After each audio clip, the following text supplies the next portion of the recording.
Thank you.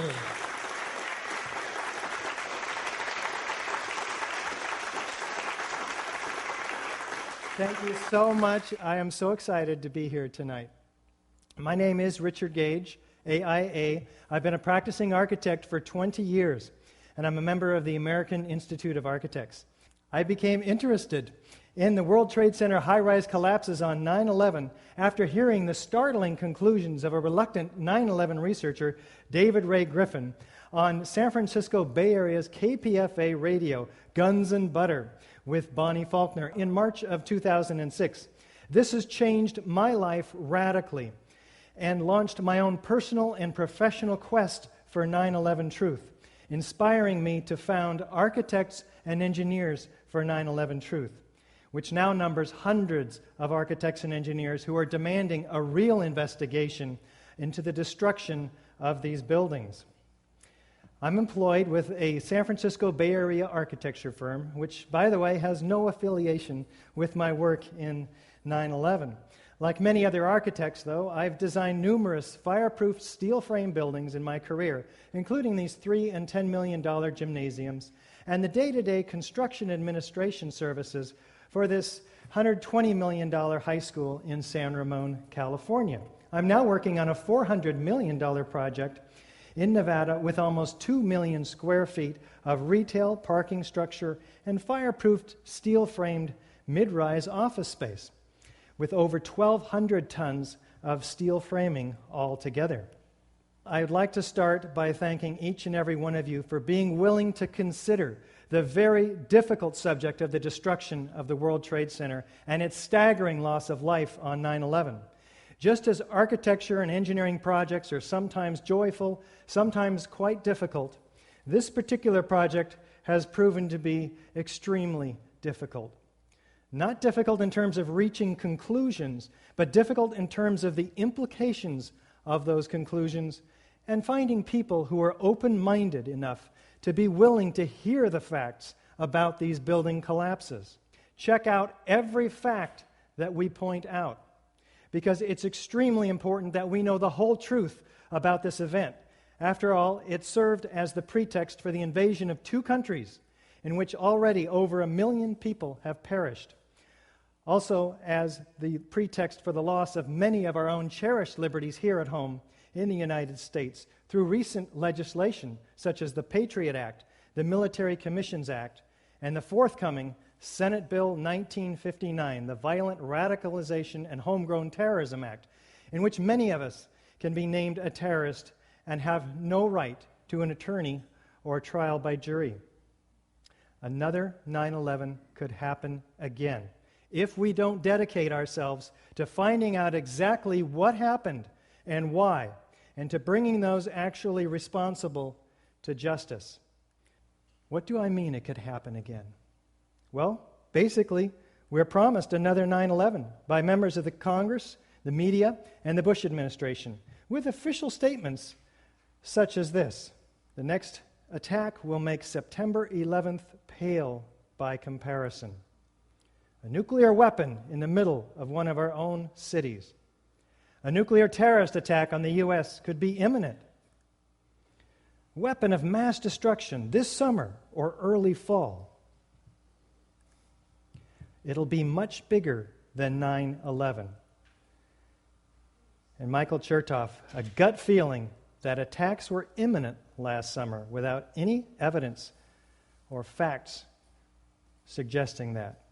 These are among the many reasons that we must peer into the painful part of our recent history and to re-examine the relatively new physical evidence from 9/11 which we have not seen in the mainstream media, and to find out why, for instance, a 2006 poll by the New York Times and CBS reveals that 28% of Americans believe that the Bush administration is lying, and not just about Iraq, but about the events of 9/11. And Time magazine reporting that 36% of Americans consider it likely or somewhat likely that government officials either allowed the attacks to be carried out or carried them out themselves. And an even more recent poll from Zogby in 2007, finding 51% of Americans want Congress to probe the president and the vice president about 9/11. Of even greater concern, another poll that year by Scripps Howard, Ohio University, which found that a shocking 16% of Americans believe that the World Trade Center Twin Towers were brought down by explosives. NIST, the National Institute of Standards and Technology, claims they found no evidence for explosive demolition at the Twin Towers. Later, they admit that they never looked for it. How can you find what you are not looking for? Well, architects, engineers, scientists, and many others looked for it, and it was not hard to find. We've been speaking about it for 2 years now in over 36 cities, in a dozen states, and in Canada. We're proud to be a part of the international 9/11 Truth movement, which is growing by millions every year. We now have hundreds of architects and engineers for 9/11 Truth demanding a real investigation. This is our website. You can find on the right side the bullet points of information that we're going to be going through today. It's ae911truth.org. On the left side, you'll see the PowerPoint. You can step through it at your own pace because you may not have time to follow and read all the text and absorb the information that we're rapidly going to be going through. You can also watch the DVD on the left side, and you can purchase the DVD, of course, online.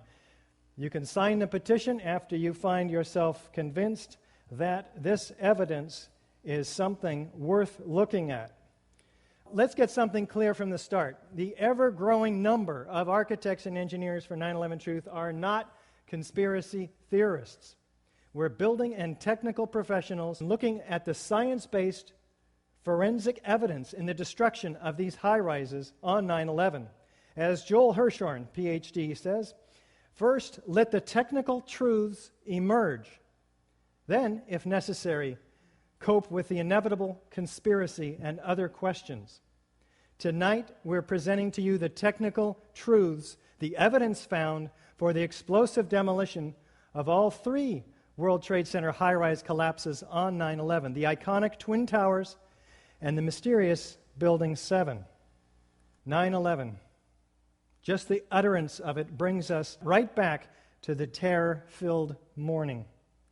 We were subjected to these shocking attacks, killing thousands of Americans, destroying cultural icons. The 6 years has given us time to step back and examine these events more objectively, to step back from the shock-induced trance, really, to evaluate the relatively new evidence that's only come out in the last couple of years, and to re-examine these 3 high-rise collapses more objectively. Let's begin with an overview of the events of that morning in order to start us off on the same page, looking at the jets and the impacts and how this myth developed. On September 11th, we learned that 4 passenger planes were hijacked and taken radically off course. Within an hour, 2 of the planes had flown into the enormous steel towers of the World Trade Center, creating fires and eventually toppling them.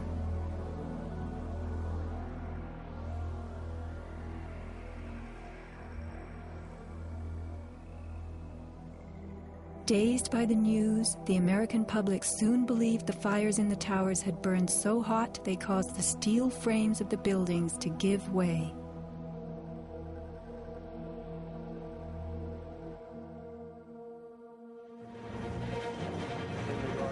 A myth developed, fed by official sources through the media to a bewildered audience.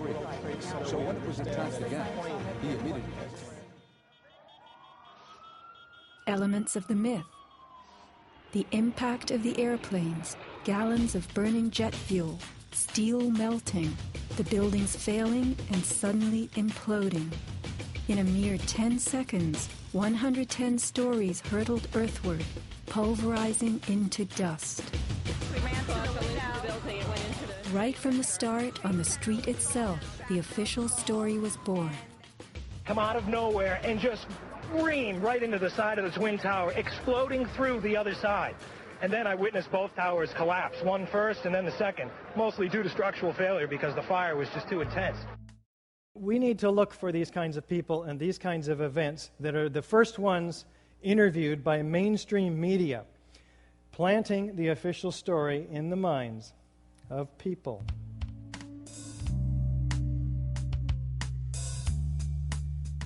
The myth bled into the FEMA report and was echoed by the experts. It was the combination of the impact load doing great damage to the building, followed by the fire, that caused collapse. Well, let's take a look at that. What we do is we apply the scientific method which many of us learned in 7th and 8th grade. It's the best way yet discovered for winnowing truth from lies and delusion. The simple version looks something like this. We formulate a question. How did the Twin Towers collapse? We perform research. We make observations. We construct a hypothesis. We have an idea how it collapsed. It collapsed by fire. It collapsed by explosive controlled demolition. We make some predictions, and we test those predictions and those assumptions with experiments. Objective, verifiable, repeatable experiments. We analyze the results, and we draw conclusions. Now, if those conclusions are found to be corroborated by the evidence, we report it in an open, transparent manner, where our experiments and our findings can be repeated. If it is not found to be corroborated, we think and try again and construct a new hypothesis with new observations, new research. Buildings are destroyed by a number of different forces, each of which have very different and identifiable characteristics. For instance, fires affect buildings quite differently than controlled demolitions. Fires, by their nature, tend to creep from place to place. As they run out of fuel, moving to fresh new fuel sources, leaving the burned out area to cool. So when collapses do occur, and by the way, you'll note that they've never occurred in over 100 examples of very hot, very large, and very long-lasting fires, buildings tend to fall over. They fall asymmetrically. They're burned out on one side organically, if you will. It's a natural process. They don't fall straight down through the path of greatest resistance. Let's listen to Jonathan Barnett from FEMA talk about what fires are expected to do in steel buildings. The way in which steel-framed buildings behave in fires depends on their construction. In this test, done by British Steel in 1995, a large amount of typical office furniture was burned to see what would happen to the heavy steel beams that supported the ceiling. When steel is bare, when it heats up, it gets weaker. It's not that it melts in a fire. In fact, normal fires are not hot enough to melt steel. Even if you were, for example, to use an unusual fuel like kerosene, you cannot achieve temperatures hot enough to melt steel. But what happens is it starts to lose its strength. And as it loses its strength, it starts to sag. It becomes softer and sags and can no longer support the load. This was the largest test of its kind ever conducted. It showed how unprotected steel can be distorted, even by a normal office fire. But as is typical in steel buildings, the structural beams only slowly and progressively warped and sagged. There was no chance of a sudden collapse.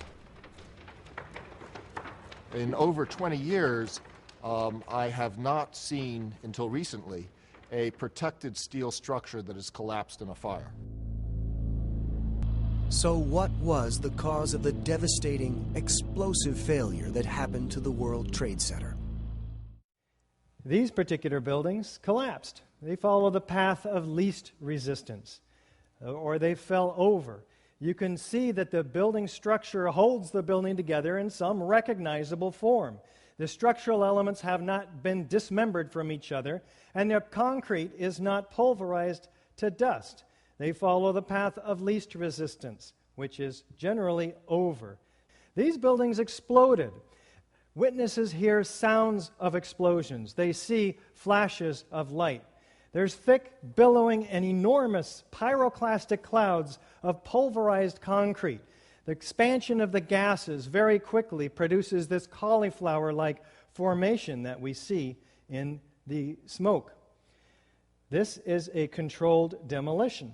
Let's focus on this type of destruction first. We have hundreds of examples from all across the country from which to make our comparison because it's the most commonly used method to demolish high-rises. This is what a high-rise looks like when it's being demolished with explosives. Controlled demolitions can be engineered in many different ways. Normally, the purpose of a controlled demolition is to remove a structure while avoiding damage to adjacent structures, and to do so economically. Typically, a tall building like this is demolished by placing thousands of cutter charges throughout the columns and beams in the building and then detonating them in a very precise order, starting with the interior structures and then progressing outward, synchronistically timed floor by floor. Destroying the interior columns allows the unsupported weight to pull the exterior inward. Destroying the building from the ground up allows the weight of the building to be harnessed to do much of the destruction. So the result is an implosion, producing a vertical, symmetrical collapse at free fall speed into a consolidated rubble pile that's broken up and ready for loading and shipment. Now, this is a feat that only a handful of companies in the United States can accomplish. Let's take a look at some of the key characteristics of controlled demolition. First, we have a sudden onset of destruction at the base of the structure. We have straight down symmetrical collapse into its own footprint because demolition waves remove the column support, resulting in a free fall speed, virtually, through the path of what was the greatest resistance, thousands of tons of structural steel. We have a total dismemberment of the steel structure, so it's loaded and ready for shipment. We have minimal damage to adjacent structures, sounds and flashes of explosions heard and seen by witnesses, enormous clouds of pulverized concrete, squibs sometimes, explosive charges that go off at the wrong times, chemical evidence of cutter charges. These are all fairly typical, and they go to show us direct evidence of explosive destruction. Now, the interesting thing is that not one of these typical characteristics of controlled demolition can be explained or accounted for by fire, let alone all 10 of them. Typically, we'll have government documentation, expert corroboration, foreknowledge, and video documentation, all of which supports the hypothesis of controlled demolition, providing proof beyond a reasonable doubt. Let's take a look at World Trade Center 7 now. It was 47 stories tall, what would have been the tallest building in 33 of our states, half the height of the Twin Towers, dwarfed only by its proximity to what was, for a couple of years, the tallest buildings in the world. It was not hit by an airplane. It was the third World Trade Center high-rise to collapse on 9/11 at about 5:20 in the afternoon. World Trade Center 7 was hit by debris from the North Tower. You can see it being pelted here. And it sustained about 8 fires, according to NIST, on various floors. This is the World Trade Center 7, 47 stories high. Don't be confused by the shadow from this building. Here we have the 12th and 13th floor fires and the 7th floor fire on the north side of the building, the opposite side of the building that was being pelted by the North Tower. Curiously enough, the Securities and Exchange Commission was operating out of this floor, which lost thousands of files related to hundreds of cases it was actively pursuing against Wall Street companies like Enron and WorldCom. So we are looking for an investigation that goes well beyond the buildings, of course. Now let's take a look at the evidence of World Trade Center 7 and see how it stacks up against the typical features of a controlled demolition, starting with, is there a sudden onset of destruction? Let's listen to this emergency work. We were watching the building actually because it was on fire. The bottom floors of the building were on fire, and we heard this sound that sounded like a clap of thunder. Turned around, we were shocked to see that the building was, it looked like there was a shock wave ripping through the building, and the windows all busted out, and it was horrifying. And then, about a second later, the bottom floor caves out, and the building followed after that, and we saw the building crash down all the way to the ground. We were in shock, and then a sound of a clap of thunder, a shock wave ripping through the building, and windows busting out, and then the building coming down.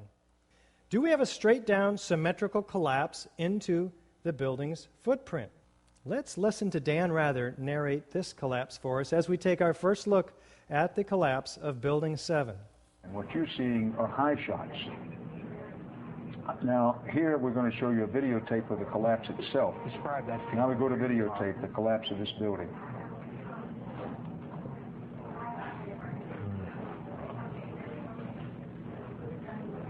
It's amazing. Amazing, incredible, pick your word. For the third time today, it's reminiscent of those pictures we've all seen too much on television before, when a building was deliberately destroyed by well-placed dynamite to knock it down. What, Dan? Deliberately destroyed by well-placed dynamite to knock it down? Dan never repeated these words after this first day. In fact, we didn't see this building coming down after 9/11. Let's take a look from West Street. Maybe we haven't quite understood yet what's going on.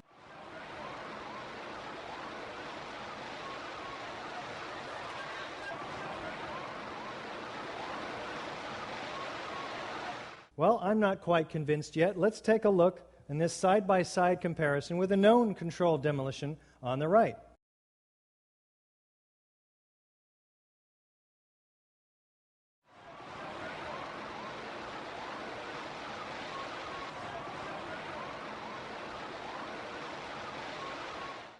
Did the building fall into its own footprint? Pretty much so. A little bit of overlapping into the street. I could have done a much better job myself. A tidy rubble pile, nevertheless. Do we have demolition waves? And how do these remove the column support? Well, here's a floor plan of Building 7. Now, to bring a building smoothly, symmetrically into its own footprint without falling over, what we have to do is remove the core columns, because what we want to do is bring the outside of the building in on itself. Now, this involves a high degree of precision that fire is not capable of, being an organic process. We're told by NIST in a December 18th update meeting that we attended via telecon that there is virtually no influence in the collapse from the debris from the North Tower or the damage caused by it, or from the diesel that may have been spilling out of the diesel line. Why? Well, the east penthouse is the first part of the building to collapse a few seconds before the global collapse. And so NIST is now targeting column number 79. And so that is where they say the collapse initiated. Do we have a free fall speed of collapse through the path of greatest resistance? Let's listen to David Chandler. We can measure the downward acceleration of Building 7 by video frame analysis. I used a magnifying glass to place markers on the corner of the building on each frame. From this we can get a data table and various graphs.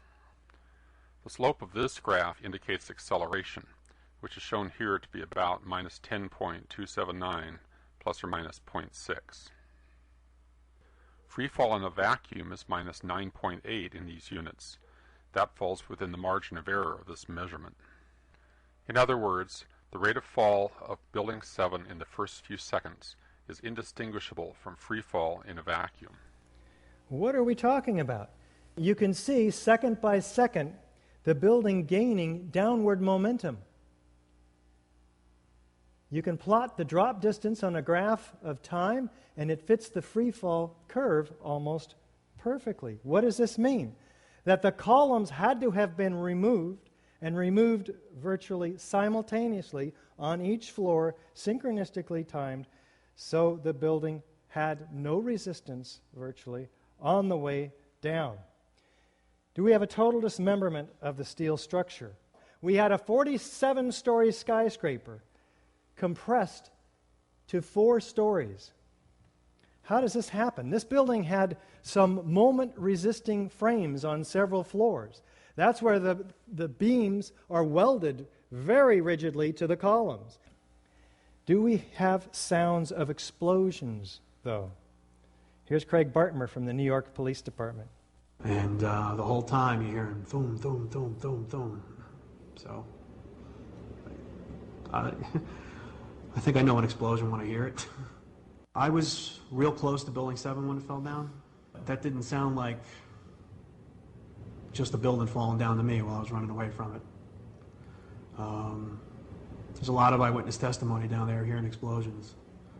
I didn't see any reason for that building to fall down the way it did, and a lot of guys should be saying the same thing. How about Kevin McPadden, former Air Force Special Operations Search and Rescue?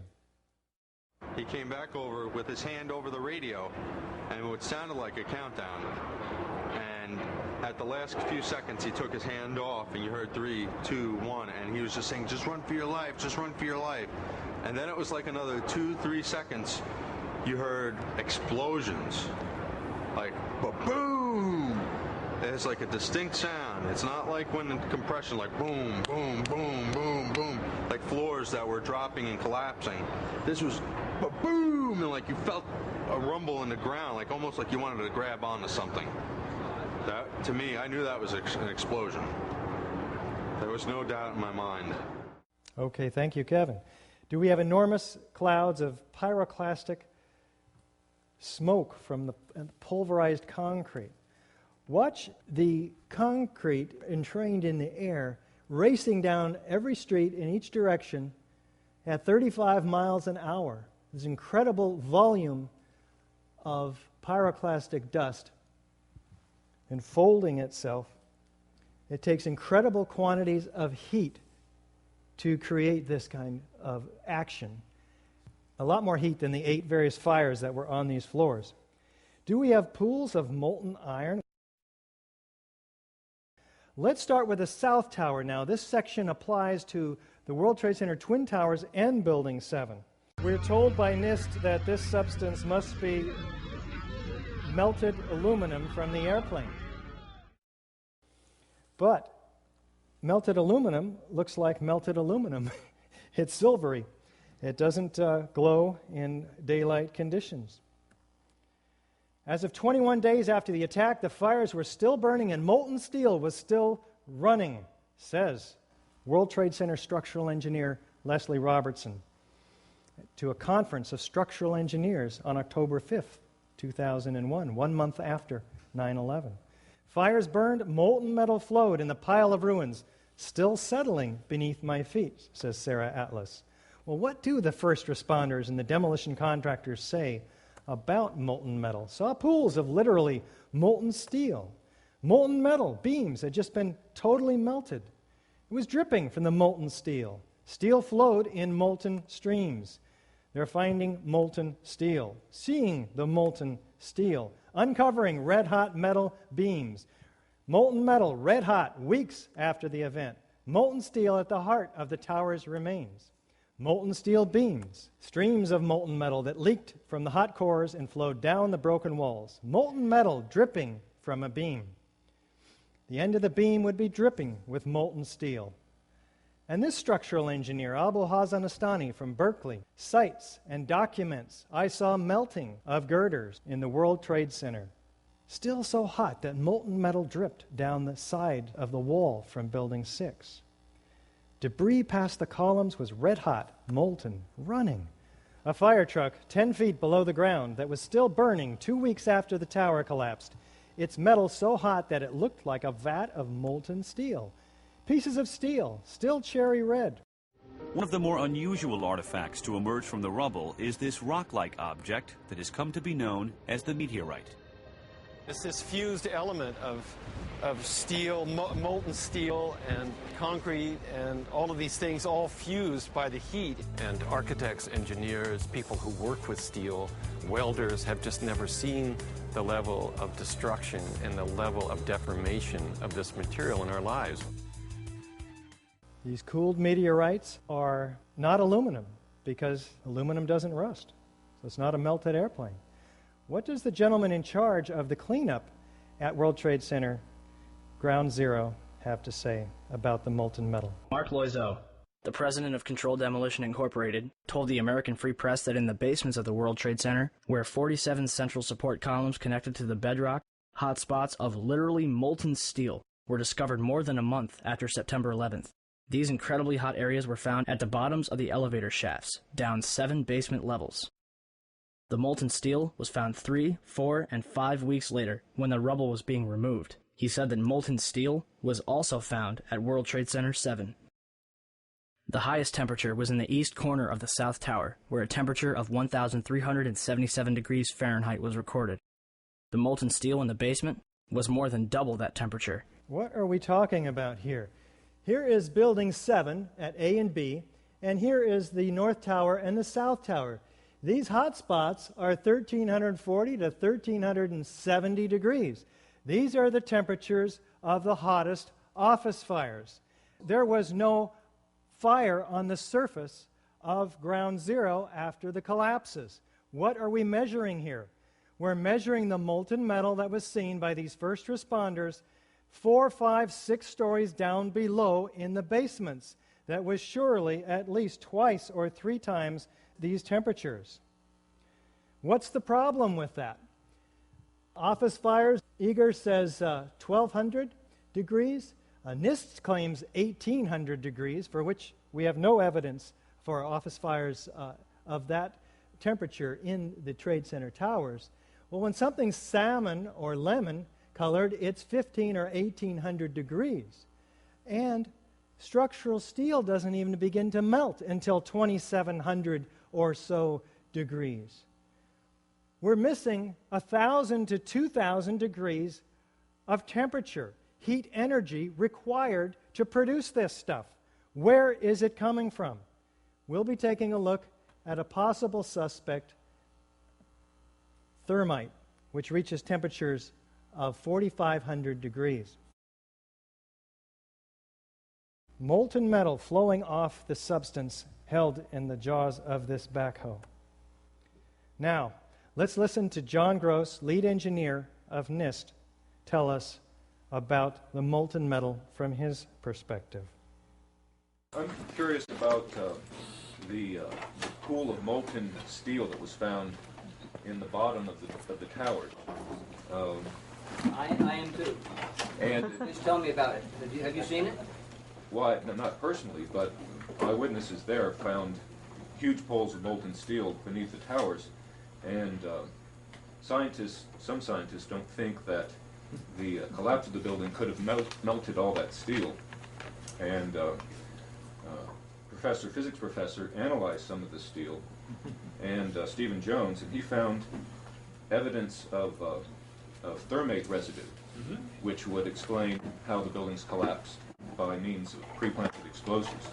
So, have you analyzed the steel for any of those residues? First of all, let's go back to your basic premise that there was a pool of molten steel. I know of absolutely nobody, and no eyewitness who said so, nobody who's produced it. You'd get down below and you'd see molten steel running down the channel rails. Like you're in a foundry. Yeah, like lava. Like it was like lava lava from a volcano. Out still on the rubble, it's still, I believe, 1,100 degrees. The guy's boots just melt within a few hours. This is how it's been since day one. Oh, it's unbelievable. And this is 6 weeks later, almost 6 weeks later. And as we get closer to the center of this, it gets hotter and hotter. It's probably 1,500 degrees. We've had some small windows into what we thought was a core at some point, and it looked like an oven. You know, it was just roaring inside. And it's just a bright reddish-orange color. Underground, it was still so hot that molten metal dripped down the sides of a wall from Building 6. I know of absolutely nobody, and no eyewitness who said so, nobody who's produced it. What is the problem here? We have plenty of eyewitnesses who have produced it. Somebody's lying. I'm going to leave it up to you to make your own conclusions. The last fire was not even extinguished for 3 months after 9/11. Tom Manley says you couldn't even begin to imagine how much water was pumped in there. It was like you were creating a giant lake. Well, thermite contains its own source of oxygen. It burns just as well underwater. How about chemical evidence, though? What produced all this molten metal? And what is thermite anyway? Thermite. An incendiary used by the military, thermite is a compound of iron oxide and aluminum, which when ignited sustains an extreme heat reaction, creating molten iron.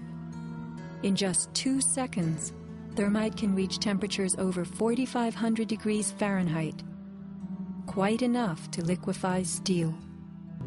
We know that open-air fires cannot burn hot enough to melt steel, but metal had melted at the base of the towers. Appendix C of the FEMA report describes sulfur residues on the World Trade Center steel. The New York Times called this the deepest mystery of all. Sulfur slightly lowers the melting point of iron, and iron oxide and iron sulfide had formed on the surface of the structural steel. Sulfur used with thermite is called thermate, producing even faster results. NFPA 921 is the guide for fire and explosion investigations. Was it used? They say unusual residues could arise from thermite, magnesium, or other pyrotechnic materials. In a crime scene, which this was an example of, did NIST use the guide? No. They acknowledged they didn't even look for such evidence. But others did. Dr. Stephen Jones performed chemical analysis on the previously molten metal. He did some background research, again part of the scientific method. Thermite would create a characteristic burn pattern with a white ash, a white-yellow hot liquid metal, and intense white reaction zones seen. It would also leave behind chemical evidence, common elements such as iron, aluminum, copper, calcium, silicon, unusual elements such as fluorine and manganese left behind also in the residue. These elements here. He sent a sample from this 40-pound chunk of previously molten metal from one of those meteorites. He finds that it's predominantly iron, so we can rule out aluminum from the jet plane. It has small amounts of aluminum, sulfur, and potassium, and manganese and fluorine in abundance. Manganese is from the potassium permanganate, commonly used as an oxidizer in thermite. Fluorine is also used in sol-gel type thermite charges. So these appear to be the thermite fingerprint. Let's take a look at what else Dr. Jones found in the slag from the end of this memorial at Clarkston University. He performs his X-ray fluorescence on this small piece of slag and finds, once again, iron, sulfur, potassium, manganese, calcium. Gel explosives are all a super thermite, tiny aluminum particles in iron oxide in this sol gel. They can be cast into shape. They're like a clay. Lawrence Livermore Lab did research on this, and this invention offers a thermite-based apparatus for cutting target materials. You pack the thermite in here, and you ignite it, and it comes out and is forced through melting the structural steel element in fractions of a second, almost as effective as high-energy explosives, RDX and C4, which are more common in classic controlled demolitions. If sol gels were used, they would leave behind a very unique signature, 1,3-diphenyl propane. And in fact, EPA finds one molecule in their toxicological studies at levels that dwarfed all others, 1,3-diphenyl propane. Eric Schwartz says we've never observed it in any other sampling we've ever done. But is there evidence of thermite in the World Trade Center dust? Dr. Jones received no less than 4 separate samples of World Trade Center dust, some of it from an apartment across the street, Jeanette McKinley's apartment, where the windows blew in and filled her apartment with a foot of this dust. Another sample was found like 10 minutes later on the Brooklyn Bridge, Well, he takes this and he puts a magnet over it, and he finds that there are small particles that come up to the magnet. Some of them are angular, some of them are round. They look like this. In fact, he calculates by the weight of the amount of these spheres that he finds in the dust that there must have been about 10 tons for all of the dust that was available. They're about a 1/16 of an inch in diameter, the largest ones, and most of them, though, are smaller than a human hair.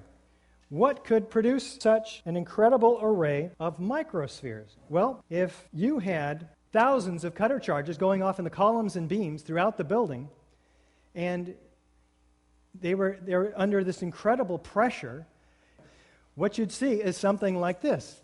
Tens of thousands or millions of tiny droplets. What's the shape of those droplets? When a liquid is dispersed like this, its surface tension forms itself into almost a perfect sphere. In the case of molten iron, those droplets cool and they fall along with the dust everywhere. He compares the spheres to a known thermite experiment performed by John Peroulis in Nevada, which finds the same spheres. In fact, we do another XEDS, and we find in the microspheres the same kinds of evidence. We have iron, manganese, and in the case of this known thermite signature, it matches basically. In other words, we have a controlled experiment to compare the results against. And for those who know how to read these graphs, such as Dr. Jones and others, this is pretty much of a direct match indicating that this is the signature of thermite. Dr. Jones is not the only one who finds these iron-rich microspheres. The EPA finds them in all the dust and the toxicological studies they're doing. They have no idea where they came from. They don't report the results other than just a tiny bit. They're curious. They sweep it under the rug.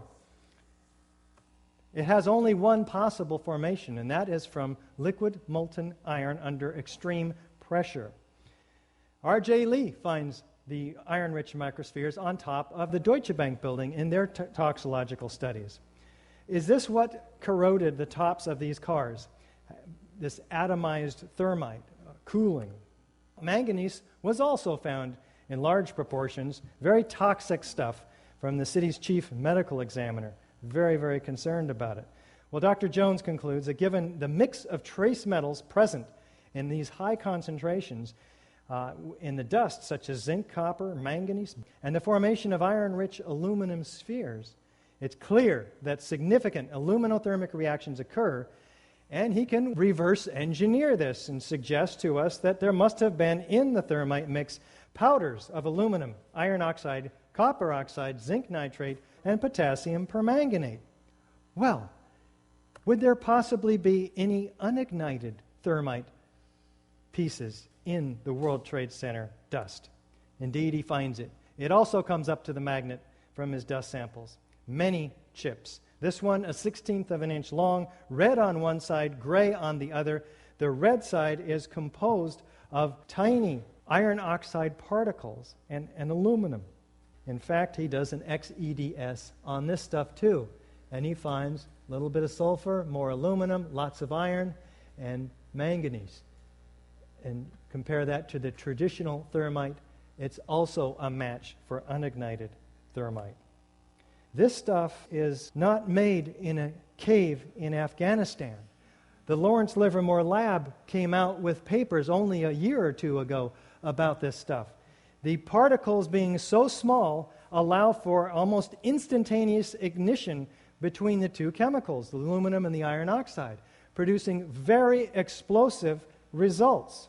Los Alamos Lab and Lawrence Livermore Lab have produced these results.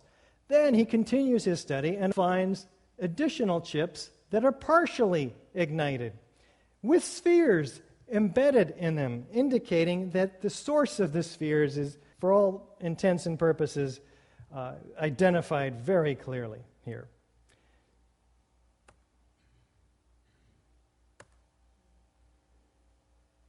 Partially reacted thermite.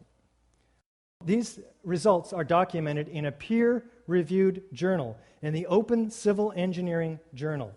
Volume 2. 14 points of agreement, he calls it, with official government reports on the World Trade Center destruction, because it turns out that there is much in common between the NIST report, the FEMA report, and the work that we are doing. And of course, there's much disagreement as well. But Dr. Jones is an optimist.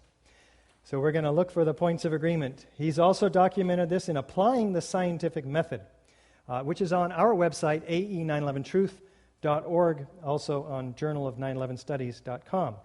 With Dr. Jones and his small team of scientists, through EDS, XRF, and WDS, identifies the components of these spheres and chips, predominantly iron, along with aluminum, oxygen, silicon, 1,3-diphenylpropane. The results, coupled with the visual evidence, he says, at the scene, such as the flowing hot liquid metal, providing compelling evidence that thermite reaction compounds were deliberately placed in both World Trade Center towers and Building 7. Verify the results, please.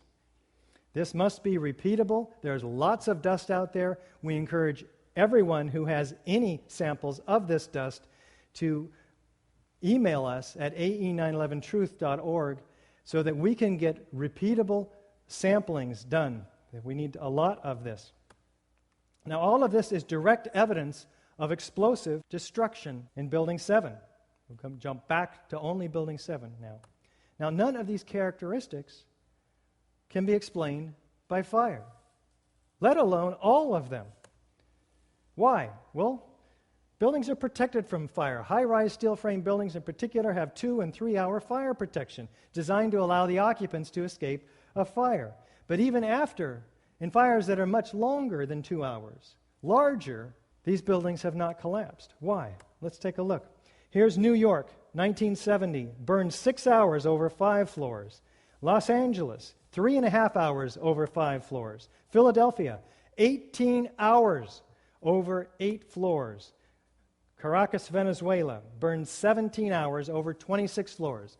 Not one of these fires brought these high-rises down. In fact, no steel frame high-rise building has ever been brought down by any fire. Yet relatively small and randomly placed fires and a whole lot of smoke is to have brought this skyscraper, Building 7, down in 6.5 seconds after burning in just that afternoon. How about that FEMA report and these investigations? Well, we had 4 investigations starting in 2001 with the ASCE, American Society of Civil Engineers. We're told these are volunteers, but these are not your average PTA volunteers. These guys earn $10 million annually average between them, working for the Defense Department with their expertise mainly on blast resistance of buildings. Then we have the FEMA report in 2002, which finally got some funding, $600,000. Compare that to the $40 million effort to find out the source of those stains on Monica Lewinsky's dress. This is easily the 3rd worst structural failure in modern history. It deserves a far greater response and resources. In 2002, we had the Silverstein-Weidlinger report, responsible for reversing the theory of FEMA, which came up basically with the pancake theory, or the zipper theory, where one truss pulled away from the columns and then caused the others to pull away, and that chain reaction went around, and then the floors pancaked all the way down. We'll talk about that. Silverstein-Weidlinger report was responsible for changing that theory, because if that were true, it would have been the bolts that broke, and therefore Larry Silverstein, the overall owner of this complex, would not have been paid his $5.6 billion that he's been paid on the insurance settlement. Why? Because that would have been the building's fault instead of the terrorist's fault. So we had to have another theory. And the new theory states that the trusses sagged, pulled in the columns, they blamed the persistence of that connection, and then the columns buckled, and then the whole thing came down. Either way, it's something that we're going to be looking at very, very critically here in a moment. Then we have the NIST investigation, which took over all of these investigations in 2005 and came up with a 3-year, $20 million effort. We'll take a close look at NIST's work. These experts who worked on these buildings all worked from the FEMA report, or most of them, into the Weidlinger report and into the NIST report. These are not independent investigation by any means whatsoever. Let's listen to what FEMA did conclude, because it is interesting. Evidence of a severe high-temperature corrosion attack on the steel, including rapid oxidation, sulfidation, and subsequent intergranular melting. Very interesting. Remember, office fires don't melt steel. What melted this steel? Sulfur formed during this hot corrosion attack on the steel. Here is the intergranular melting documented for all of us. Thank you. Capable of turning a solid steel girder into Swiss cheese, like this former column, wide flange column from the structural steel in Building 7. Now, they document this very carefully in their Appendix C. Listen to this. Gaping holes, some larger than a silver dollar, let light shine through. A 1-inch column being reduced to half-inch thickness. Its edges curled like a paper scroll, having been thinned to almost razor sharpness. This was the flange, curled up on itself. This is the web of that wide flange column. NIST swept this entire Appendix C under the rug, and we do not have it in the official report today. Listen to this, though. The collapse of World Trade Center 7 had a small debris field as the facade was pulled downward, suggesting internal failure and implosion. The specifics of the fires in World Trade Center 7 and how they caused the building to collapse remain unknown at this time. What? Unknown? The best hypothesis, fire plus random damage, and then complete collapse, has only a low probability of occurrence. Wait a minute. You spent $600,000 of our taxpayer money and over a year investigating this, and it has your best hypothesis isn't even right? What do you do when your hypothesis is not corroborated by the facts? You go back and you construct a new hypothesis. In FEMA's case, punt. And that's what they did. They say further research, investigation, and analysis are needed to resolve this issue.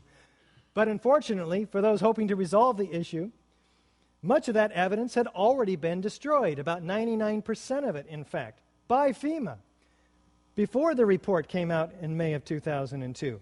Let's listen to what real investigation should have been performed. Normally, when you have a structural failure, you carefully go through the debris field, looking at each item, photographing every beam as it collapsed and every column where it is in the ground, and you pick them up very carefully and you look at each element. We were unable to do that in the case of Tower 7. Why? Because all the steel was removed before the report came out. In fact, 800 truckloads a day. Easily the three worst structural failures in modern history. 250 pieces were saved. Crucial evidence that could answer the questions is on the slow boat to China, exclaims Bill Manning, editor-in-chief of the 125-year-old Fire Engineering magazine that brings together fire protection engineers to communicate with each other, showing an astounding ignorance of the government officials to the value of a thorough scientific investigation. The destruction and removal of evidence must stop immediately. Commission a fully resourced blue ribbon panel to conduct a clean and thorough investigation is what they were calling for. If the evidence contradicts your fire hypothesis, destroy it. That's where our tax dollars are going. How about the 9/11 Commission, which was tasked with giving us the fullest explanation? No. Not one sentence in the 571 pages of the 9/11 Commission report even mentions the destruction of World Trade Center 7. Is this one of the reasons, perhaps, that Senator Max Cleland resigns from the commission, citing it's a national scandal? The investigation is compromised. How about expert corroboration? How about Danny Jawenko, 27-year controlled demolitions expert? It starts from below. They've simply blown away the columns. It's controlled demolition. A team of experts did this. It's professional work, without a doubt.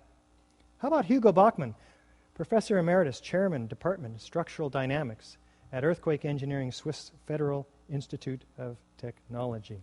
In my opinion, the building, World Trade Center 7, was with great probability professionally demolished. How about Kamal Obeid with Architects and Engineers for 9/11 Truth, a structural engineer? A localized failure in a steel frame building like World Trade Center 7 cannot cause a catastrophic collapse like a house of cards without a simultaneous and patterned loss of several of its columns at key locations within the building. Does that sound like fire? No. How about this forensic fire protection engineer, once again, Jonathan Barnett? We were surprised that Tower 7 collapsed, we being the team that investigated what occurred on that day. Building 7, do we have any foreknowledge of its destruction? We're moving the command post over this way. That building's coming down, says Chief Nick Viscani. Well, there was some structural damage, as we've noted, and they were concerned about it. By noon or 1 o'clock, they told us we had to move from the triage site up to Pace University, a little further away, because Building 7 was going to come down or being brought down, says Indira Singh, interviewed by Bonnie Faulkner on KPFA. Did they actually use the words brought down? Yeah, that's what they said. We're going to have to bring it down. This involves volition. Listen to these construction workers walking away from Building 7 and this police officer caught on CNN camera.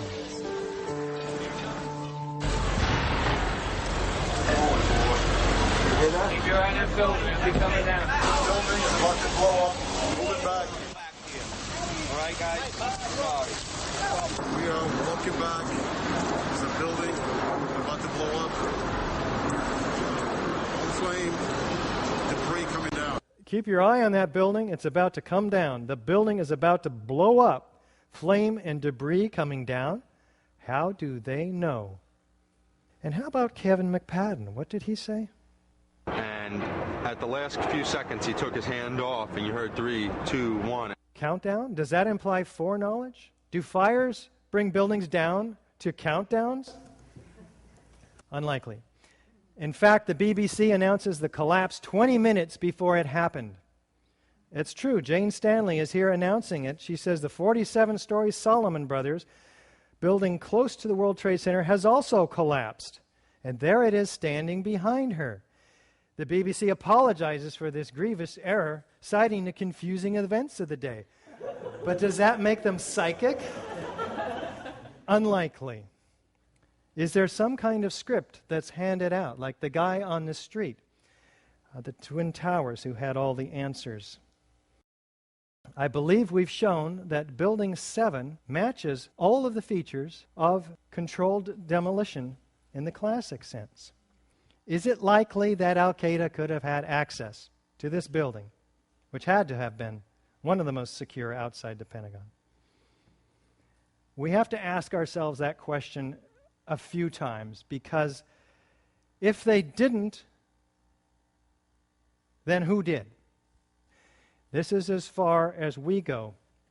You need to go farther, and there are resources at your disposal to do just that. I will point them out after we look at the World Trade Center Twin Towers, because as clear as the evidence is for the destruction of Building 7 by explosives, the evidence is even more clear in the case of the Twin Towers. When you look at it with a new pair of glasses and looking at the forensic science-based evidence. Let's get introduced here. Some called it the crowning achievement of the international style, this pair of buildings. Others, heartless modernism. In fact, architect Robert Stern calls it gigantic dumbness, right? It's two squares extruded just to the point where they become the highest buildings in the world. Well, either way, no matter how you feel about these buildings, they did have innovative structural engineering led by John Skilling and his aide, Leslie Robertson, who helped Minoru Yamasaki preserve the simple sculptural purity of his forms. And you can compare this building to the elegant Art Deco of the Empire State Building and come to your own conclusions about design. But it did eclipse the highest building in the world in 1976, but just for a couple of years until the Sears Tower outgrew it. The structural engineering innovations were quite extraordinary, lending the award, the engineering project that demonstrates the greatest engineering skills and represents the greatest contribution to engineering progress and mankind by the American Society of Civil Engineers. Let's take a look at what we achieved. We have 60-foot spans. We have a perimeter structure, which is like a tube structure, and this inner core. Let's take a look at it. Most high-rises up to this time were built on a dense grid of steel or concrete frames all the way throughout the building in a 20 or 30-foot grid. The Twin Towers were built as a tube structure with a very dense, strong mesh of steel surrounding the exterior and acting as a bearing wall, which resists the lateral loads, earthquake, and in the case of this building, particularly wind. Hurricanes up to 140 miles an hour it was designed to resist. This perimeter structure was 14-inch columns, 3 foot 9 inches on center. Inside was this core, a dense grid of 47 immense box columns, 4-inch thick at the base, 2-inch thick at mid-height. Prefabricated floor assemblies with 22-gauge steel decking, over which was poured reinforced concrete and held up by 29-inch deep open-web steel trusses. All of this, by the way, was completely pulverized on this floor structure on 9/11. We'll take a look at that. Now, these trusses were bolted to the perimeter columns and the core columns with these 5/8-inch bolts, which we talked about the different theories about what happened to those bolts. Now, this is a structure within a structure. This dense core structure would have remained standing 1,300 feet in the air if this surrounding, less strong floor structure were to have collapsed around it. In fact, the perimeter structure probably would have been left standing for a while until its lack of support gave in. This is the core columns, 52 inches by 22 inches along the long edge, almost solid steel at the bottom, continuously welded from the bottom all the way to the top.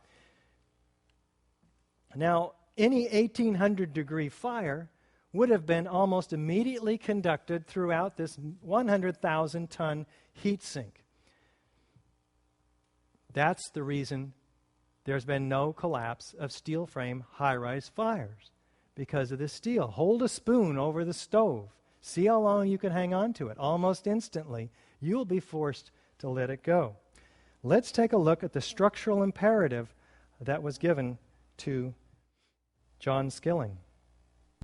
John Skilling and Les Robertson were the structural engineers who designed the streamlined steel frames of the Twin Towers in the 1960s. Because a wayward Army bomber flew into the Empire State Building in 1945, the towers were built with skyscraper crashes in mind. We had designed the project for the impact of our largest airplane of its time, the Boeing 707. That is to take this jet airplane, run it into the building, destroy a lot of structure, and still have it stand up. The building was designed to have a fully loaded 707 crash into it. That was the largest plane at the time. I believe that the building probably could sustain multiple impacts of jetliners because this structure is like the mosquito netting on your screen door, this intense grid, and the jet plane is just a pencil puncturing that screen netting. It really does nothing to the screen netting. A very robust structure, in fact. The forces coming down routed themselves around. They arched around the opening created by the airplane. In fact, Iger says the towers withstood the initial impact of the aircraft. This ability to withstand the initial impact is hardly surprising, given the robust nature. Now, we have the North Tower being hit at 8:46 in the morning, and about 102 minutes later, after fires traveled around the floors and up the floors in the case of the North Tower, the building did collapse. The South Tower was hit about 15 minutes later, and after only about 56 minutes, it collapses, as the fires were in fact diminishing severely. Skilling noted that he designed the towers to take a hit from a Boeing 707 traveling 600 miles an hour. When he was asked if he considered plane crashes, he cites, "Our analysis indicated the biggest problem would be the fact that all the fuel would dump into the building, but the building structure would still be there." This is FEMA's theory. We have the sagging of the trusses and the pulling away from the column, and then the subsequent pancaking down. Again, the trusses, one after the other, 6 foot 8 inches, every truss, disengaging from the perimeter wall, which what would have to be, at the rate that these buildings fell, that would have been at the speed of sound. The disengagement from one truss to the next, all the way around the building, and then the next floor and the next floor and the next floor. So NIST turns it around and blames the persistence of these connections pulling in the columns, causing the columns to buckle. Now, it's generally more difficult for people to understand that the towers were a controlled demolition because it was so outside of our frame of reference. We'd never seen anything like this. So this, combined with the shock, kept us from being objective. But if you were to plan a fire-induced collapse as a result of airplanes, you'd start the explosions at the point of jet plane impacts. So in World Trade Center 2 and 1, we have all of the key characteristic features of controlled demolitions, but with some of these key differences. We have a beginning of detonation at the point of jet plane impacts, not at the base of the building. In addition, we have not an implosion, but where everything is being exploded outside the footprint. We have squibs, or these mistimed explosions, that occur 20, 40, and even 60 stories down below. And as we already discussed the evidence for thermite in the molten metal and in the dust in the iron-rich microspheres. So let's take a look, starting with the sudden onset. And what is the evidence for this, and how is it produced? Produced by these sounds and flashes from the explosions. Now, the city's fire commissioner, Thomas von Essen, requires all of his EMTs and firefighters to record their experiences, about 500 of them, and in 12,000 pages, as it turns out, collected from 2001 to 2002. The New York State Court of Appeals overturns the city's request to hold on to this information against the lawsuit by the New York Times. They failed, and why was the city holding on to this information? Was it because 118 of these firefighters witnessed sounds and flashes of explosions? We felt the ground shake. You could see the tower sway, and then it just came down. All of a sudden, the ground just started shaking. It shook my bones. Shortly before the first tower came down, I remember feeling the ground shaking. Somewhere around the middle of the World Trade Center, there was this orange and red flash coming out. Initially, just one flash. Then it just kept popping all the way around the building. The building had started to explode. It's like on television, they blow up these buildings. Seemed like it was going all the way around, like a belt. All these explosions. Pop, pop, pop. That's when I heard the building coming down. Saw a brief number of light sources being emitted from inside the building between floors 10 and 15. I saw low-level flashes. We actually heard the pops. You know, you heard the pops of the building. It was blowing out on all four sides. With each popping sound, it was initially an orange, and then a red flash came out of the building. Then it would just go around the building on both sides. I saw a flash, flash, flash, and then it looked like the building came down. I thought the terrorists planted explosives somewhere in the building. That's how loud it was, a crackling explosive. Well, you can hear that explosive in this video. Yeah, here's one of the guys who can tell you I'm okay, all right? Here, hold on. You want to call your mother or something? Does that sound like a fire or collapsing floors? None of these explosions are a part of the official story. Another loud boom at the upper floors, and then there was a series of smaller explosions which appeared to go completely around the building at the upper floors. Before it came down, I saw low-level flashes. Flash, flash, flash, and then it looked like the building came down. Did you see any flashes? I said, yeah. I thought it was just me. He said, no, I saw them too. What did these guys experience? We started running, floor by floor, instead of popping out. It was like, it was if they had detonated, if they were planned to take down a building. Boom, boom, boom, boom, boom, boom, boom. All the way down. How about the news reporters? What do they say? They tend to tell the truth, as we pointed out earlier, on the first day, and then we don't hear that truth again. What happens to it? Anybody who's ever watched a building being demolished on purpose knows that if you're going to do this, you have to get at the under infrastructure of a building and bring it down. The entire building has just collapsed, as if a demolition team set off. When you see the old demolitions of these old buildings, it folded down on itself, and it is not there anymore. At 10:30, I tried to leave the building, but as soon as I got outside, I heard a second explosion and another rumble and more smoke and more dust. I ran inside the buildings, the chandelier shook, and again, black smoke filled the air. Within another 5 minutes, we were covered again with more silt and more dust. And then a fire marshal came in and said we had to leave because if there was a third explosion, this building might not last. A huge explosion now, raining debris on all of us. We better get out of the way. And all of a sudden, it was this big explosion.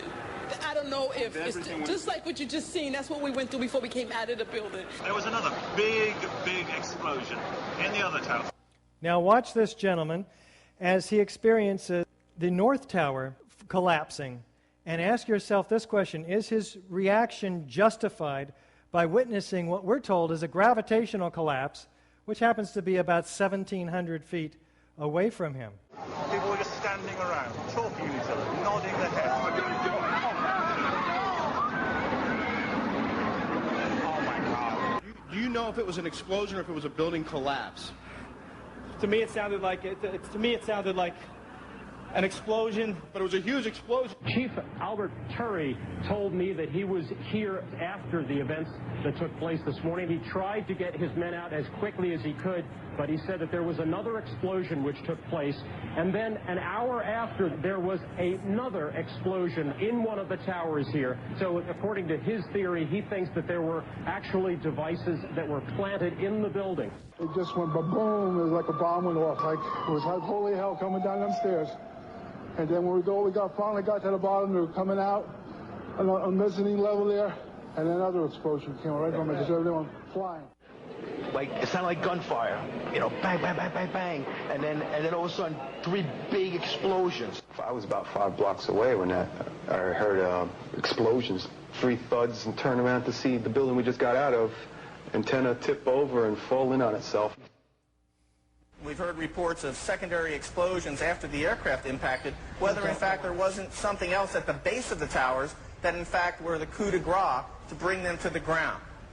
As we were getting our gear on and making our way to the stairway, there was a heavy-duty explosion. Again, none of these explosions are a part of the official story. Now, compare these explosions to a known explosion on the left here. Outward arching streamers, pyroclastic volumes of dust, symmetrical display like a mushroom. Does it look like a gravitational collapse to you? How could explosives be placed in the World Trade Center Twin Towers with 50,000 occupants not knowing about it? Well, this is the floor plan. Let's enlarge it and take a close look. We note that the core structure, the columns of which are immediately adjacent to almost all of the elevators at the lower levels, certainly. If you had access to the elevator hoistway and you could hack through the 2 layers of 3/4-inch gypsum board protecting the building from a fire rising up through it, you would have access to the core columns and beams, and no one would see you. How about an elevator modernization, which we know was going on the 9 months prior to 9/11? Yes, Elevator World, March 2001, documents it. In fact, they were in the middle of this modernization. Ace Elevator had the contract. We're not conspiracy theorists, but it's pretty obvious that somebody needs to be asked some very key questions. There are people who noted that the elevators were locked in turn and that there were guards placed at these locked elevators during the modernization. Of course, you would have to have access to security. Securicom was brought in. Who sits on the board of Securicom? Marvin Bush, the younger brother of George Bush. Let's have somebody ask them some questions. Wireless detonation is common in the industry. You don't need miles of wire, and you can detonate them remotely with great flexibility, in fact. Well, but is there a precedent? And this tells us that it couldn't have been a controlled demolition because it didn't start at the bottom, right? That's where most controlled demolitions start with buildings. Let's take a look and see if there's another way to do it. The words of a senior blaster. We blow the basement, all the columns in the basement. Then we crack it up at the top to get it started. We go every other floor all the way down. Every explosive has a timer on it. That's why it's controlled. When the columns go, each floor goes down and impacts the one below and keeps going. Mark Loiseau is president of a company called Controlled Demolition. You don't have to go to the top floor. You can go almost anywhere in the structure, and given the right circumstances, you can release all of that stored energy, converting it into what is called kinetic energy. That's energy in motion, and that's what brings the building down. Well, here's a 3-story top-down controlled demolition. Let's count them. 1, 2, 3. Now, these are high-energy explosives, C4 and RDX, very loud booms and very visible flashes. Perhaps the reason thermite was used is because they don't have as loud of these explosions like these high-energy explosives. And they don't have the flashes that these do either. Here's a 20-story middle-down controlled demolition. You can start demolitions from wherever you would like. Let's look at the North Tower now. What I want to point out to you is that you're going to see some explosions up at the top of the building, curiously enough. And what's going to happen is this entire section is going to telescope such that half of it, its upper half, is destroyed before there's any movement from the jet plane impacts down. Let's take a look. Here's the first evidence of explosion, and then over here, and then the collapsing. Of course, the violent clouds which are emerging even prior to the collapse. We're going to take a close-up look after this second look. A new fuel source, which very well might be jet fuel that wasn't burned, it's getting new oxygen. Let's take a look now closer up. Right away, we're seeing clouds forming up here.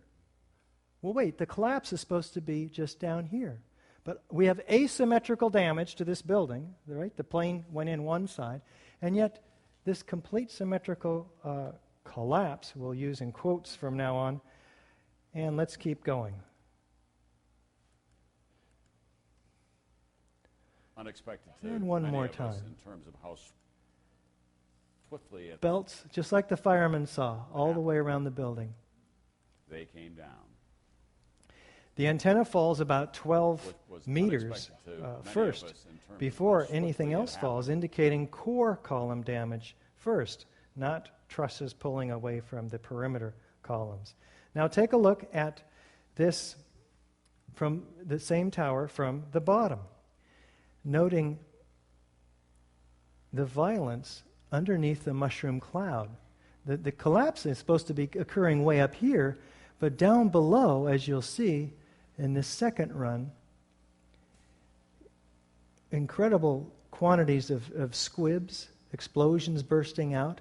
And on the third time, I'd like to direct your attention to this racing series of explosions down the right side in the corner of this building. About 40 stories below the collapsing building. It gets painfully obvious after a while, doesn't it? The entire building has just collapsed as if a demolition team set off. When you see the Note these multiple nodes of these independent explosions. old demolition It's a little different than the North into these Tower, old buildings, it's folded down on but it's still incredibly and it the is not same there anymore. after a while, after all of these explosions developed. Do we have a straight-down symmetrical progression of collapse outside the footprint? We had a 207-foot wide building. FEMA tells us, and you can see in this document, that we have a 1,200-foot debris field. equidistant around each tower. Asymmetrical damage, symmetrical distribution, all through the site, in fact, and beyond. Do we have squibs, or these mistimed explosions? Some believe that these might be appropriately timed explosions. Whatever. In all the videos of the collapses, explosions can be seen bursting from the building 20 to 30 stories below the demolition wave. Here,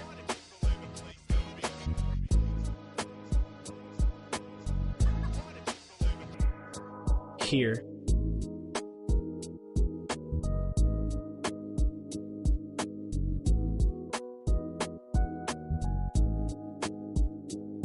here,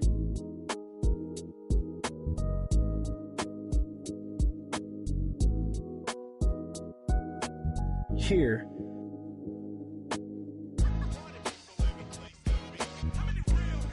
here,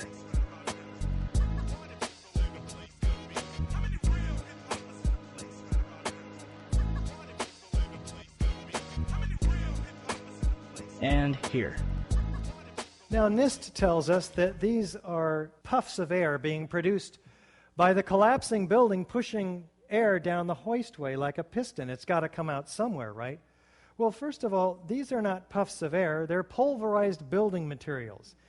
And they occur at 160 to 200 feet, some of them, per second. These velocities are propelled by explosives.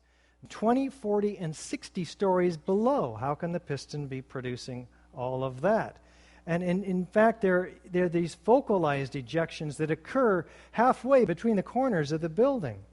Also, if say this was the open office space, right, 60 feet long, the elevator hoistway's over here. The piston's going to shove the air into this room. It's going to fill the room fairly uniformly with air pressure before it breaks any windows, right? And then it might break several, but not these highly focalized, pinpoint accurate, geometrically precise, violent ejections. No, it's extremely unlikely. But let's look at a couple of them here. As the south tower begins to explode, we track two squibs near the bottom of the frame. They shoot out quickly at first, then slow and merge in with the rest of the dust cloud. Using the first few data points, we see the first squib shoots out at 44.98 meters per second, or about 100 miles per hour. Doing the same for the second squib, we get a speed of 56.3 meters per second, which works out closer to 126 miles per hour. 126 miles per hour of almost instant ejection velocity? Does fire create that? Do we have a near freefall pace through the path of greatest resistance? Let's take a look. Galileo's law of falling bodies calculates the time in which an object will travel a certain distance in complete freefall. Distance, d, equals 16.8 times time in seconds squared. The South Tower was 1,362 feet tall. 1362 equals 16.08 times 84.7, or 9.2 seconds.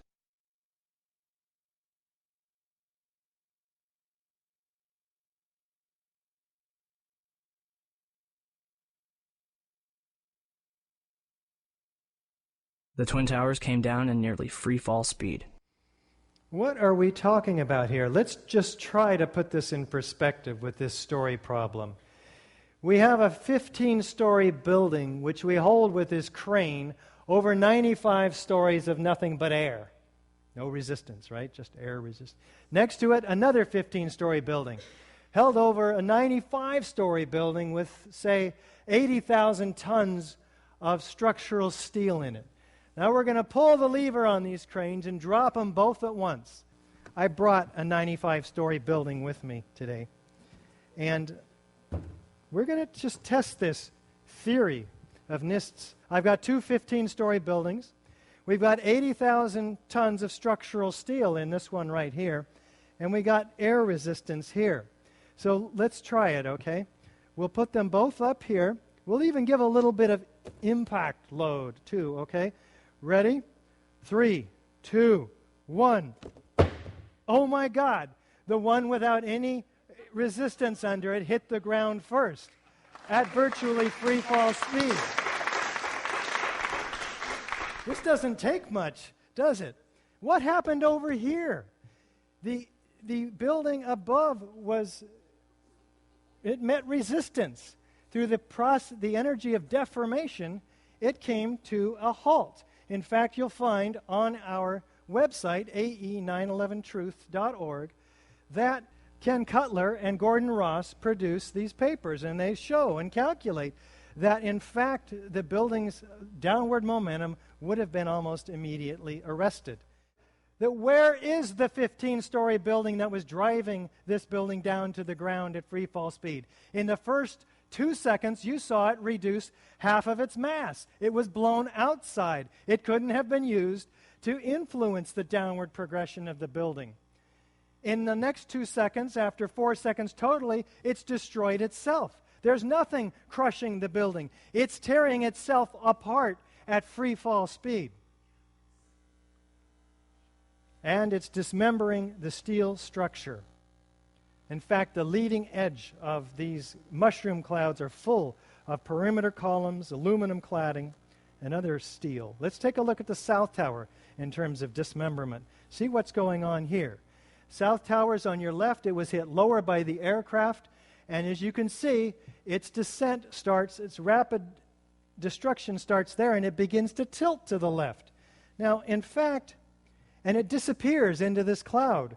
We would expect to see this building, which is already tilted at 22 degrees and continuing its angular momentum, off-center of the building below it. How can it crush it symmetrically at free fall speed when it's already off-center?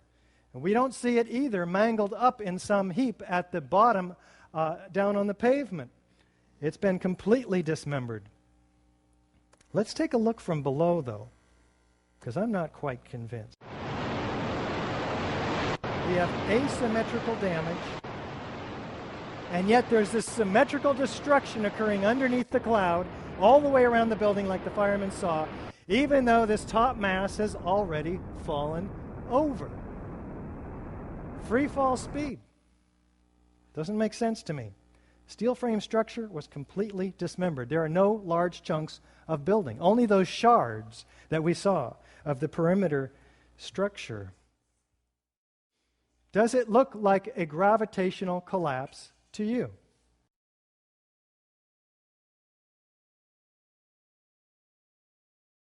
Do we have a lateral ejection of structural steel? Let's take a look. Now let's look at the collapse of the Twin Towers.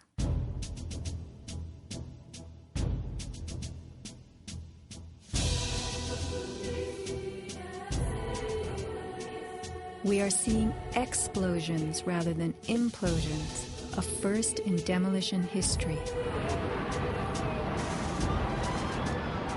A sequenced rumble becomes a roar as debris is thrown outward. The damage is not contained. Windows are blown from neighborhood buildings.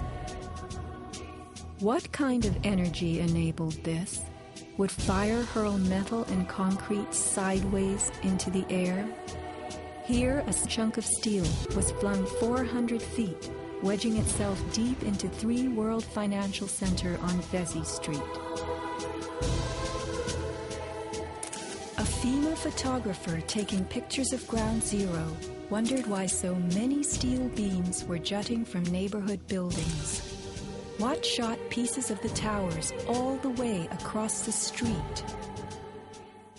In fact, the portions of the tower that had the greatest structural members, the sky lobbies and the mechanical floors, had the perimeter units thrown farther than the perimeter wall units from the upper floors, which theoretically should have, because they're higher, they should have gone farther, right? No, these perimeter units landed on the Winter Garden 600 feet away. Let's take a look at the physics of this. Girders weighing several tons were found 600 feet from the base of the North Tower. How fast they were ejected depends on where they originated. If they came from high in the building, they were thrown outward at about 50 miles per hour. If they came from lower down, the speed had to be even greater. Gravity alone cannot account for such high lateral ejection speeds. In fact, let's take a look at a couple of these specific ejections. Using special software, we can analyze motion on video clips frame by frame. I have placed markers on each frame so we can track a particular projectile. From the markers, we can get a data table and plot various graphs. The data here shows that the object we were tracking was shot horizontally at over 70 miles per hour.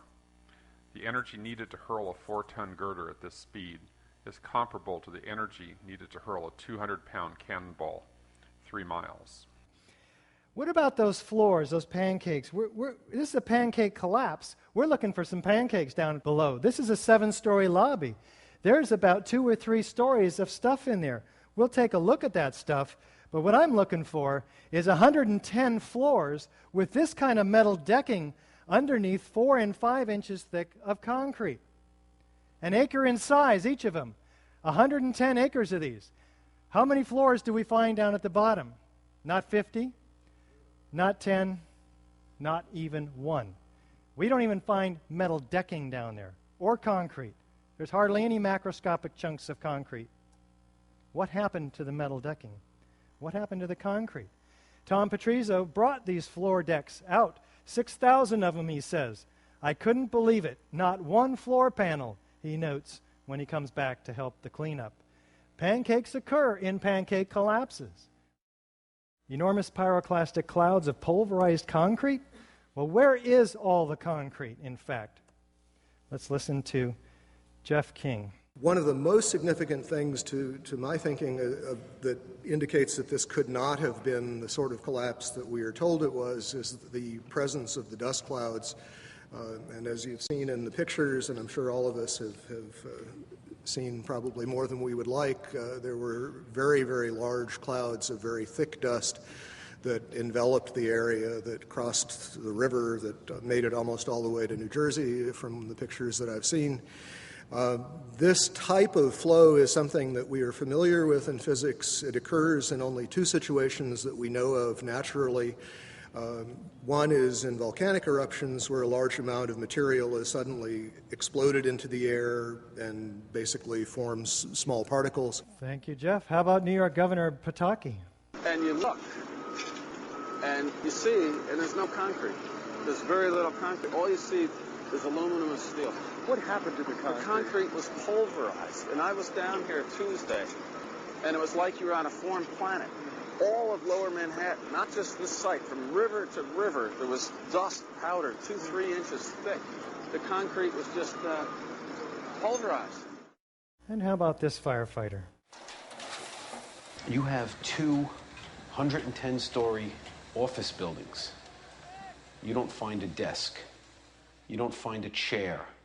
You don't find a telephone, a computer. The biggest piece of a telephone I found was half of the keypad, and it was about this big.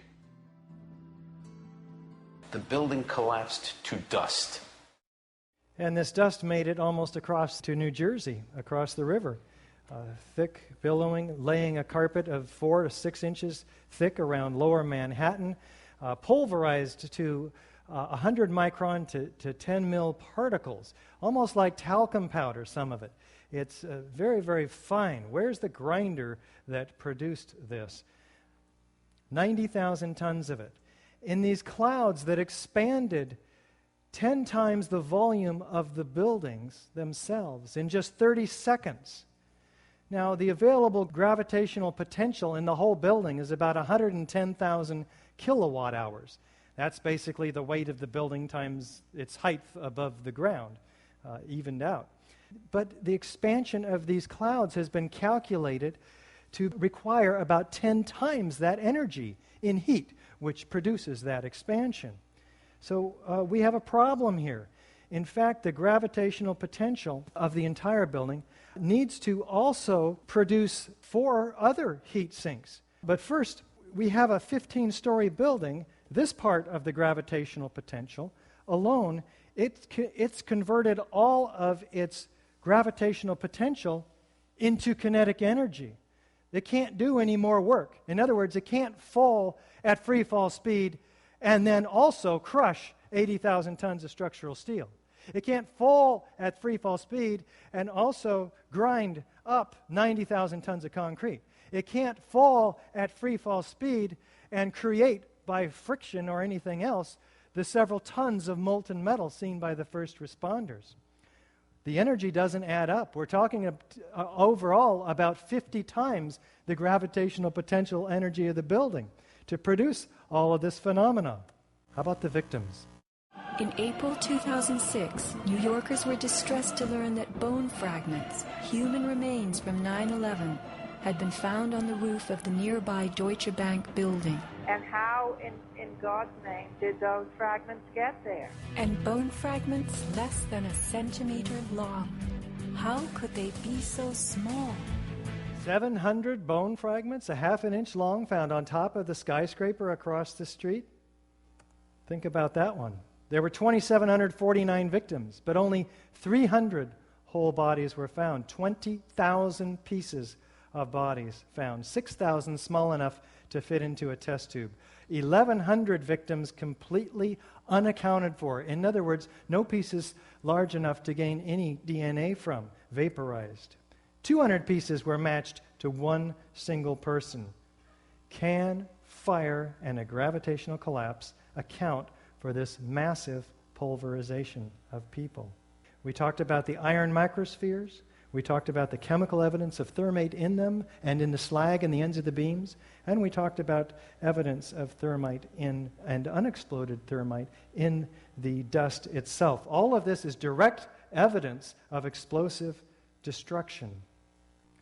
And none of it can be accounted for by fire. Let's have Dr. David Ray Griffin sum this one up for us. These facts taken together render the likelihood of the official theory essentially zero. In fact, each of the 10 phenomena, the likelihood of it occurring without explosives being used is by itself essentially zero.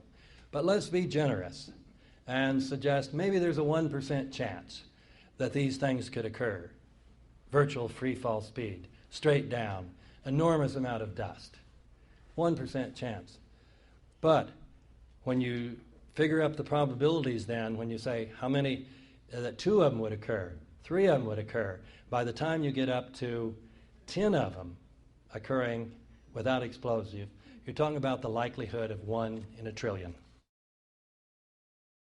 So, we can say that the official theory about the towers is disproved as thoroughly as any such theory could possibly be, whereas all the evidence can be explained by the alternative theory, according to which the towers were brought down by explosives.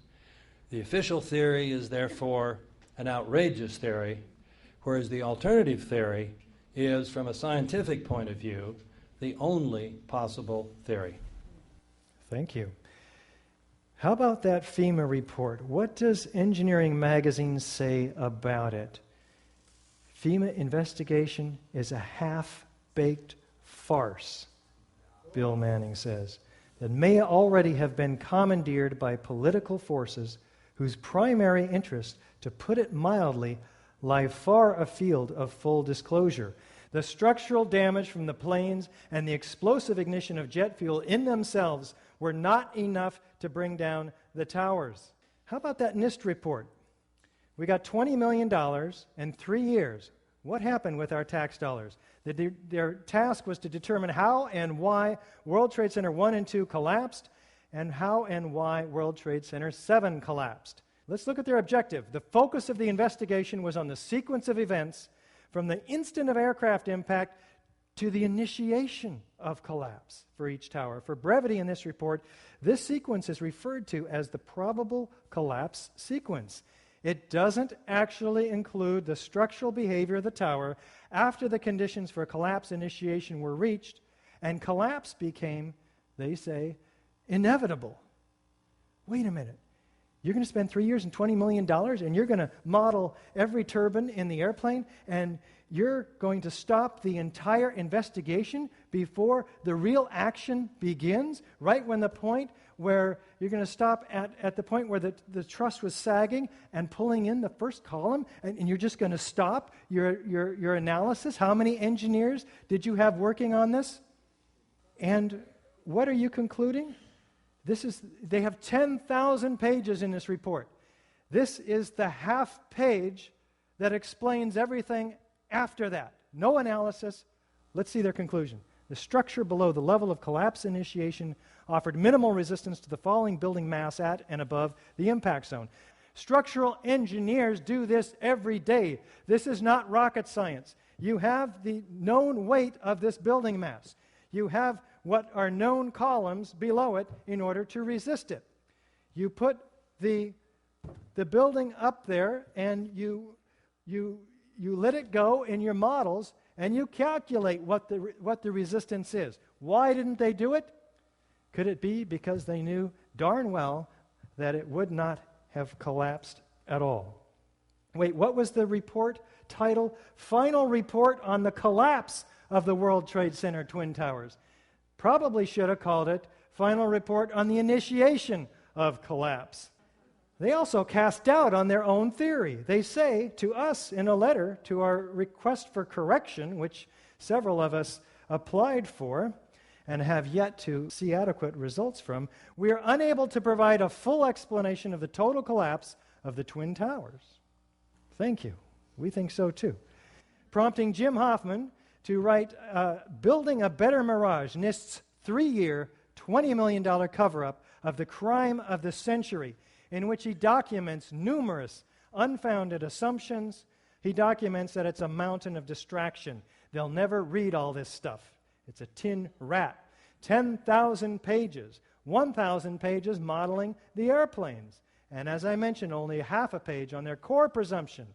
Classic progressive collapse. How can it be classic if it's never before happened in history?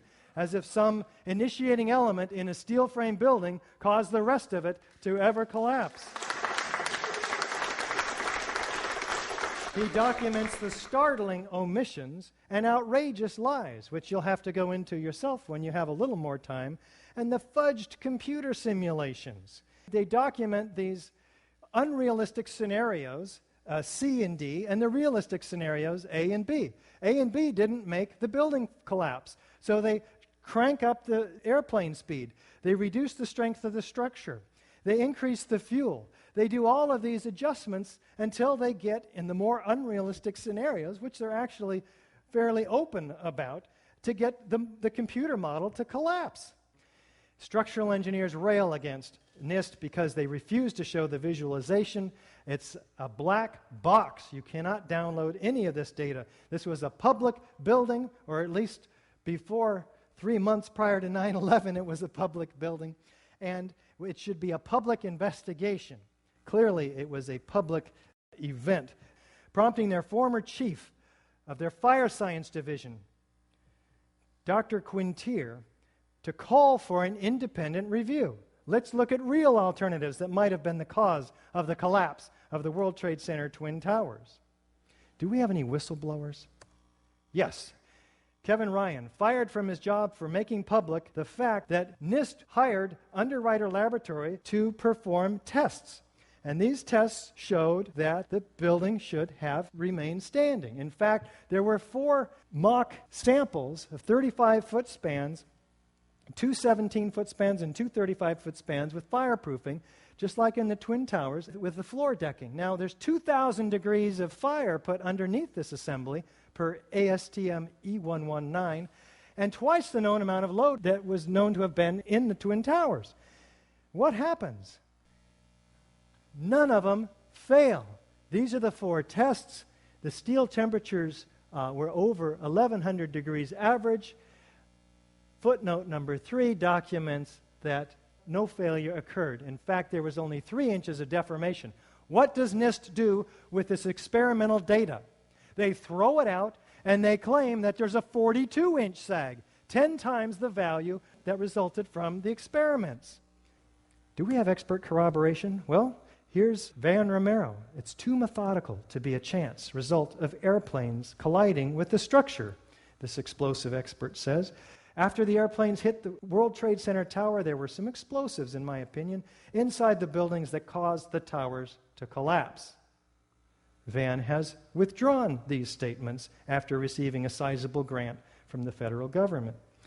Mike Taylor, a demolition expert, looked like classic controlled demolition. Collapse of the Twin Towers mirrored the strategy used by demolition experts. How about this structural engineer, Ron Brookman?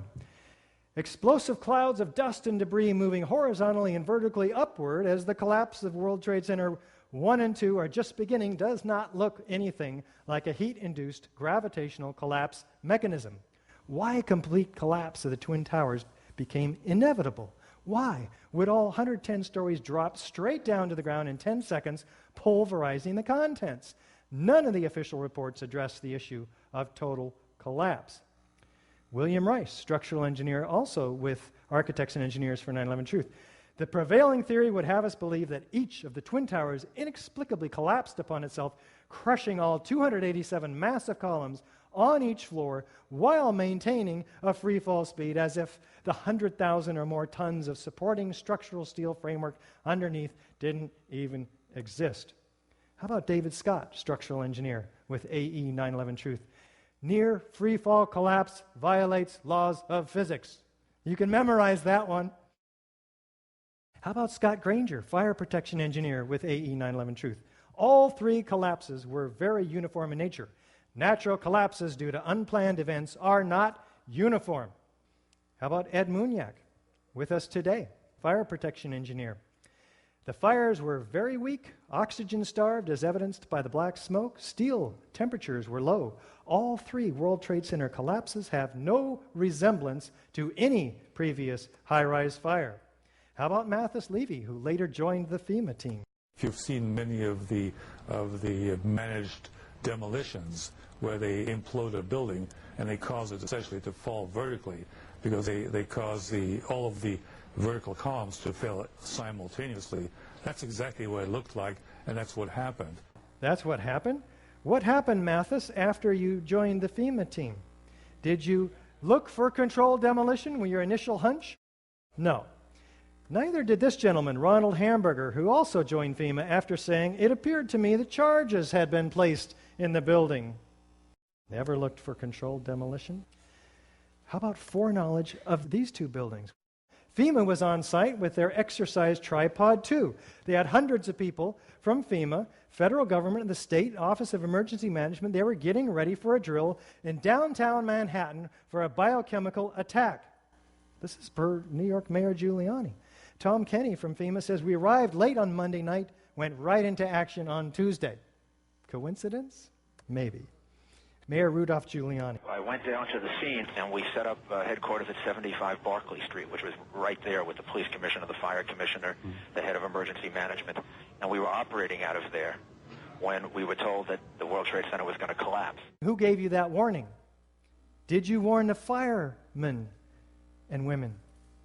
We have plenty of video evidence you've seen, and this suggests all the features of a classic controlled demolition with those exceptions which are atypical of classic controlled demolition.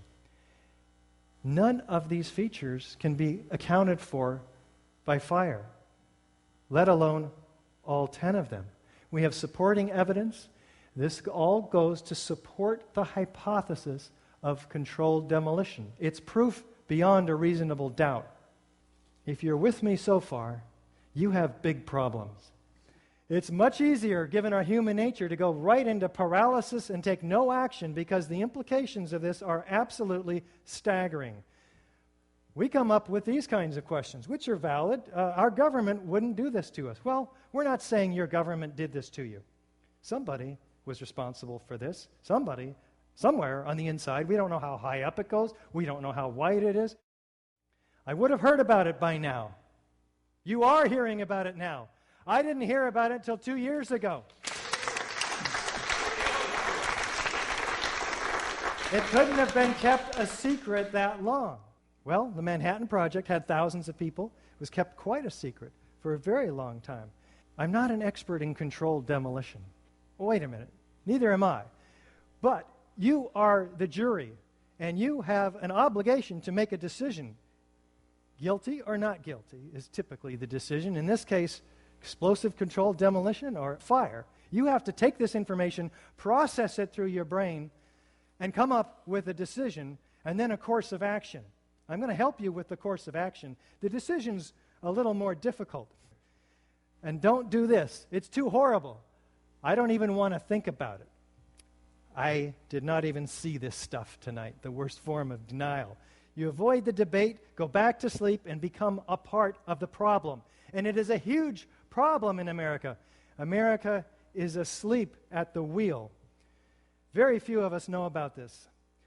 We've got to get motivated with this information and take action based on your response to this rational, scientific, forensic-based information. Work through your fears.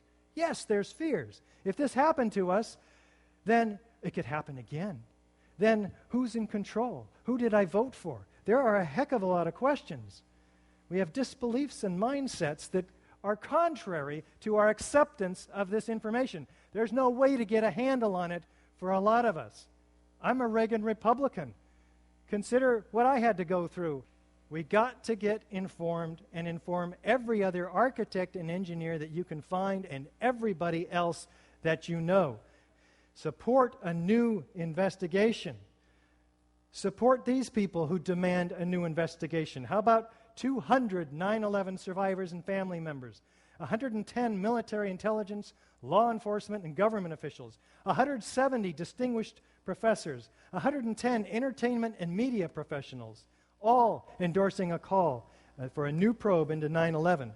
Visit patriotsquestion911.com and look for Andres von Bülow, the former defense minister of Germany, who says this is unthinkable without year-long support from secret apparatuses of the state and industry. How about Francesco Cossiga, who says the disastrous attack was planned and executed by the American CIA? How about Yukisha Fujita, traveling around the world today, prominent senator from Japan, demanding a new investigation? And Paul Hellyer, former Minister of National Defense of Canada. I'd like to see a much tougher, more in-depth inquiry. We have to try to get at the truth. Well, what happened to the truth? Let's take a look at this quote from William Colby. Maybe it can shed some light. The CIA owns everyone of any significance in the major media. That's a heck of a statement from the former director of the CIA. What does it mean? It's documented in many places, including Project Censor, dedicated to bringing all of us the 25 most censored stories from the mainstream media. Why did we not see the truth about 9/11? Well, it appears as if our government lied to us about the building collapses. The 9/11 Commission report reinforced that lie. FEMA and NIST justified it. And the corporate media repeated it, and they hammered it in. We really didn't have much of a chance. Now, we've shown here today that explosives were used to destroy each of the 3 World Trade Center high-rise buildings on 9/11. And it's known that it takes months of planning to set up and engineer and place these explosives. Do we think that Al-Qaeda had access to these highly secure buildings? So unfortunately, this is just the beginning of a disturbing but very essential journey for you back into the nightmare of 9/11. The evidence you've seen tonight is just a small fraction of the vast body of information that the 9/11 Truth Movement has assembled. The questions raised are numerous and ominous that must be answered in a new investigation. I encourage you to discover the evidence that I have not had time to bring to you tonight. It will take thousands, perhaps millions of us. Each one of us, therefore, in this grassroots movement has an ultimate responsibility to take the information that we've provided and disseminate it. Get the DVD. Loan it to everybody you know. You must become a truth bearer. Email the ae911truth.org link along with a statement saying, check this out, to every architect and engineer you can find and everybody you know. We will turn heads in the halls of Congress.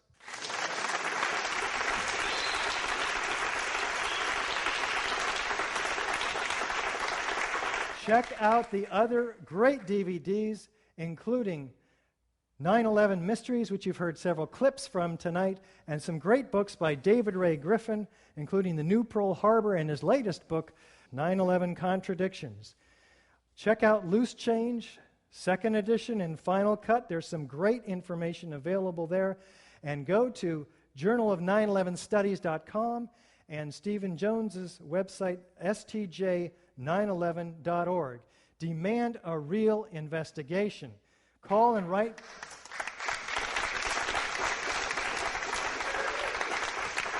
Call and write your elected representatives. Write your local television stations, radio stations, newspapers. Call in to talk show hosts. Write to national TV and radio networks. Tell everyone you know. Ask questions. Demand answers. Sign the AE911truth.org petition. Sign it demanding a new investigation. Stand up and be counted. There is nothing to fear but fear itself. Everyone can sign, architects, engineers, and all else. We have several categories of people. Millions of people are studying these matters. They're called the 9/11 Truth Movement. For the average person and for anyone that has looked into this to any degree, there is no shortage of information, evidence that, of course, the buildings were blown up.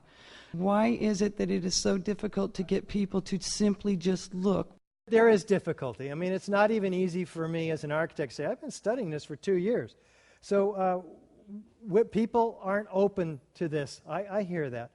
Sometimes they are, and it's refreshing.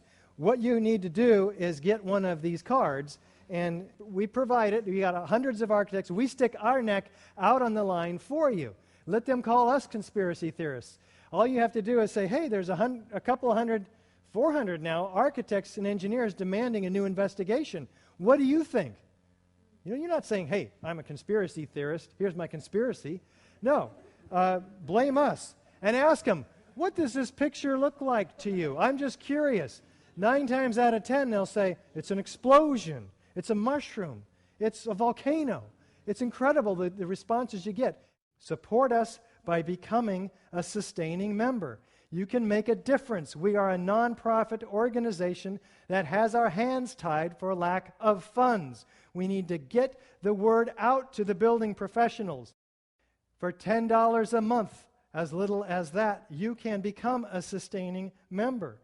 Architects and engineers for 9/11 Truth are at the apex of the 9/11 Truth movement. Why? Because we have those who have the necessary credibility to raise eyebrows and gain attention. We need to get the vinyl banners, the DVDs, and the brochures into the hands of the real heroes of the 9/11 Truth movement, the people willing to get the message out on the street. We Are Change, Truth Action, Project for a New American Citizen. These folks need your support. We need to act. The power of truth is greater than the power of the lie. So get informed and begin to let the truth speak through you. And get informed through our website. You have all the information you need. Sign the petition here. Follow the red arrows. Become a sustaining member here. It's real easy. Given the numerous warnings of far worse terrorist attacks and war plans against Iran that are in place, we need to do something. Speak out, because a time comes when your silence is betrayal. Thank you so very much for your attention today.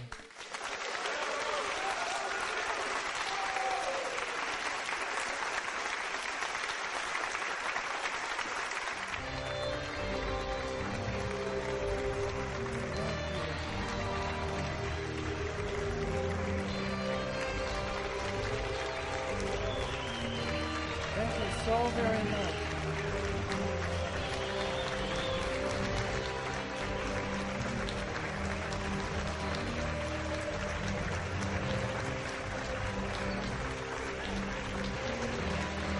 Thank you so very much.